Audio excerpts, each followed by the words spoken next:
सुनाई, इन सभी विषयों पर चर्चा करेंगे। ये कथा अलग अलग लोगों ने अलग अलग लोगों को सुनाई। मैं आपको उस कथा में प्रवेश कराता हूं।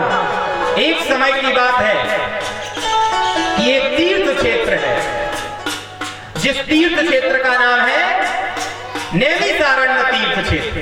क्या नाम है? नैमिषारण्य तीर्थ क्षेत्र में सर्वप्रथम श्रीमद् भागवत कथा सुनने के लिए नैमिषारण्य तीर्थ क्षेत्र में 88,000 ऋषि एकत्रित हुए। कितने? 88,000। कोई साधु संत नहीं था।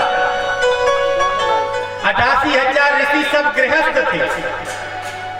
गृहस्थ संत बोलते हैं। गृहस्थ का मतलब होता है जो शादीशुदा है, विवाहिता है, उसको गृहस्थ बोलते हैं। तो गृहस्थ संत 88,000 शौनकादि ऋषि एकत्रित हुए।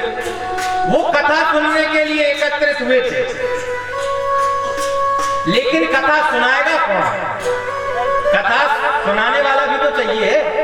कथा किससे सुनेंगे? नैमिषारण्य तीर्थ क्षेत्र की महिमा क्या है? नैमिषारण्य तीर्थ क्षेत्र की महिमा श्री रामचरितमानस में गोस्वामी तुलसीदास जी ने लिखी है। तीरथ भर नैमिष विख्याता, अति पुनीत साधक सिद्धिदाता। नैमिषारण्य तीर्थ क्षेत्र में 88,000 शौनकादिक ऋषि एकत्रित हुए। अब कथा कौन सुनाए? कथा सुनने के लिए कोई वक्ता चाहिए। इसके भी कुछ लक्षण बताए गए हैं श्रीमद् भागवत कथा।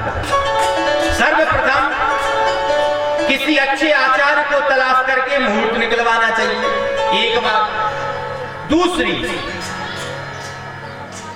वेदों को जानने वाला वक्ता ढूंढना चाहिए। तीसरी, वो स्वरूपवान भी होना चाहिए। ये लिखा है श्रीमद् भागवत कथा में। वक्ता को जो बोल रहा है वो स्वरूपवान, देखने में सुंदर होना चाहिए, श्रीमद् भागवत कथा कहती है। ये 3 कार्य करिए। चौथा, फिर उनसे, उन आचार्य से, उन व्यास से अनुमति लेकर के फिर कथा की तैयारियां करिए। ये कथा कराने के नियम बताए गए हैं। शौनकादि 88,000 ऋषि नैमिषारण्य तीर्थ क्षेत्र में बैठे हैं। तभी न जाने कहां से वहां पर एक छोटा सा बालक आ गया, जिसकी आयु केवल और केवल कहीं कहीं 20 वर्ष बताई गई है। कितनी? अब शौनकादि 88,000 ऋषियों की आयु सुन लो।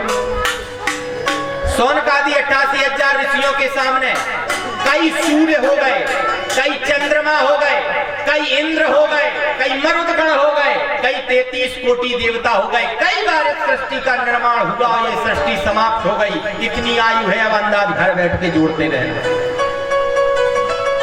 शौनकादि 88,000 ऋषि इतने पुराने बूढ़े हैं, और उन बूढ़ों की सभा में एक 20 साल का लड़का पहुंच गया। जैसे ही वो लड़का पहुंचा, सभी लोग खड़े हो गए और हाथ जोड़ करके उस 20 वर्ष के पुरुष को, उस 20 वर्ष के लड़के को सभी ने प्रणाम किया। सबने प्रणाम किया। यहां पर प्रश्न आता है, वो कौन थे? जिन्हें कई हजार वर्ष आयु वाले ऋषि भी प्रणाम कर रहे, वो कौन थे? उनका नाम क्या था?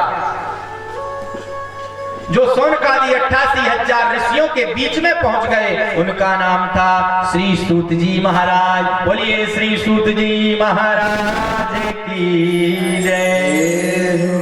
अब ये थे कौन? इनके विषय में किसी ने प्रश्न पूछा, ये कौन है?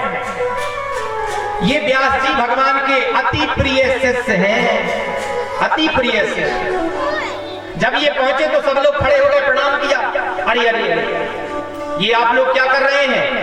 इतना जघन्य अपराध! आप लोगों की आयु कई हजार वर्ष है, मैं केवल 20 साल का। जय जय राधा रमण